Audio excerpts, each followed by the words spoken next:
mes cheveux. Est-ce qu'on en parle ou on s'abstient? On s'abstient.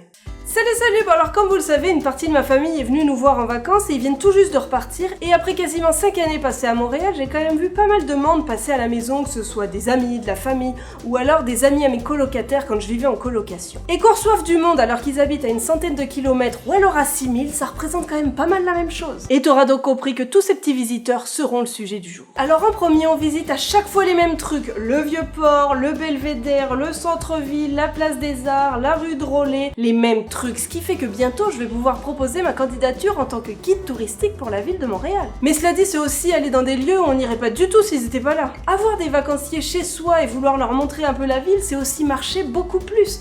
Surtout dans mon cas parce que, je le rappelle, je travaille d'ici, donc je marche pas beaucoup. Quand j'ai regardé mon application pour voir le nombre de pas que je faisais par jour, j'ai un peu pris peur, je me suis rendu compte que je faisais moins d'1 kilomètre si je sortais pas de la maison. Quand ils sont venus juste la première semaine, on a fait 80 km à pied. 80, ce qui fait que j'en ai fait 73 de plus que si j'étais restée à travailler toute la semaine. Ça montre aussi à quel point je suis végétative au quotidien. D'ailleurs, c'est pas pour me vanter, mais je pense que depuis qu'ils sont venus, on peut m'appeler Mollet d'acier. Camille Mollet d'acier. Ça en jette. Selon les personnes qu'on reçoit, il est possible à un moment donné d'être un peu en manque de sommeil.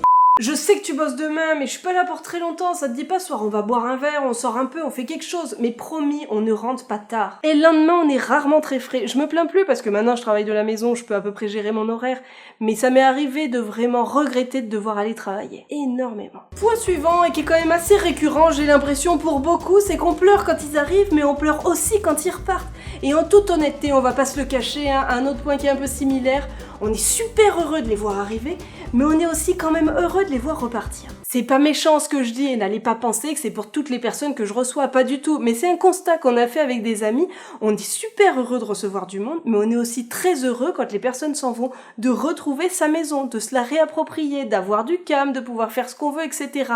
Qui n'aime pas ça quand les gens s'en vont de chez eux et qu'on retrouve le calme? Soyez honnête 2 minutes. Je suis sûre que vous êtes pareil. Tout le monde est pareil. Pouvoir se retrimballer à poil, je suis désolée, mais ça fait du bien. Et ben ça, quand il y a du monde chez toi, tu peux pas le faire. D'ailleurs, chez toi ne sera plus ton chez toi, parce qu'il y en aura de partout. Il y a des valises des uns, des autres, des trucs qu'ils ont achetés, des trucs qu'ils ont ramenés, des vestes, des vêtements. Pire encore si c'est pendant l'hiver. Donc simplement, moi, en général, dans ces cas-là, je suis déjà pas une accro du ménage, mais je me dis, écoute, on va vivre comme ça à la bonne franquette, et on rangera et on fera le ménage quand il y aura plus personne. C'est un petit côté colonie de vacances super sympa. Point suivant, il est aussi possible qu'on dépense pas mal d'argent selon les personnes qui viennent. On va faire plein de trucs, on va aller les emmener faire des activités, etc.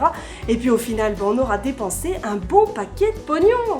Ouais! Ce qui fait qu'à leur retour de voyage, eux, ils vont manger des pâtes parce qu'ils auront tout claqué, mais toi aussi, tu vas manger des pâtes, alors que t'auras pas bougé. Un autre point qui est quand même plutôt très sympa, c'est que des vacanciers, ça vient avec des cadeaux. Moi, des fois, ils viennent carrément avec une valise remplie de cadeaux. Et en général, dans mon cas, c'est à 80-90% de la bouffe. Imaginez un peu le bonheur. C'est Noël à chaque fois qu'on nous rend visite. D'ailleurs, en parlant bouffe, quand on a des vacanciers qui viennent nous voir comme ça, on a envie de leur montrer plein de trucs, leur montrer notre resto préféré, leur faire goûter la poutine ou les petites spécialités d'ici, etc. Ce qui fait que oui, on grossit. Finalement, c'est un peu comme quand je rentre en France, sauf que là, j'ai même pas à bouger. Et ce coup-ci, j'ai quand même marché plus de 80 km à pied en une semaine. Qu'est-ce que ça aurait été si j'avais pas bougé? Tout ça pour dire qu'à partir de cette semaine, nous faisons attention à ce que nous mangeons. Voilà, les petites salades composées sont de retour. Avoir du monde à la maison et avoir un chat à la maison, qu'il faut bien l'avouer, est un peu peureux, c'est retrouver parfois des petits pipis cachés dans le sac à linge sale ou par chance des petits cacas disposés à d'autres endroits. Mais voilà, je pense qu'en fait, il a eu très peur de voir autant de monde, etc. Donc il osait plus aller dans sa litière qui était dans le salon. Donc il allait faire pipi ailleurs. Mais quand on a vu ça, on a réglé le problème en simplement déplaçant sa litière. Tout est rentré dans l'ordre. Qu'est-ce que tu me fais? C'était quoi ça? Tout va bien, hein, que t'en avais un peu marre. Mais t'étais pas non plus obligé de faire caca dans des endroits de la maison, on pouvait en parler. Oui, et c'est pas besoin de me caresser la lunette.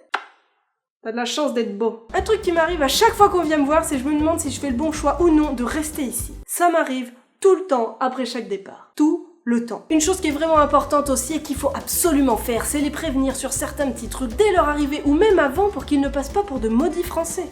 Juste quelques petits trucs avant qu'on passe cette porte, je sais que tout va bien se passer, mais je préfère le rappeler au cas où. Petit 1, on donne du pourboire, ici il faut donner du pourboire, donc on en donne, on ajoute les 2 taxes et ce sera parfait. Petit 2, on ne se moque surtout pas de l'accent, même si ça vous fait rire, riez intérieurement, on ne rit pas en surface. Petit 3, on ne dit pas tabernacle, on n'essaye même pas de le dire à la québécoise ni rien, on ne dit pas, voilà, simplement. Et petit 4, si vous voulez parler des enfants, vous ne dites pas les gosses, vous dites les marmots, les enfants, les gamins, les mioches, les emmerdeurs, vous dites ce que vous voulez, mais pas les gosses, parce que je le rappelle, les gosses, ici, c'est les couilles. Et en dernier, je trouve c'est le plus important, ça fait du bien, ça fait grave du bien, comme diraient mes petites sœurs, ça recharge les batteries et ça rend fière. Ouais, je l'avoue, ça me rend vachement fière de pouvoir leur montrer où je vis et faire plein de trucs avec eux. Ouais. Bref, voilà, c'est tout ce que m'inspirent mes petits vacanciers à chaque fois qu'ils viennent. En tout cas, j'adore ça. Je suis toujours super heureuse quand ils arrivent, très heureuse aussi quand ils s'en vont, mais je suis vraiment super heureuse, ça fait vraiment du bien.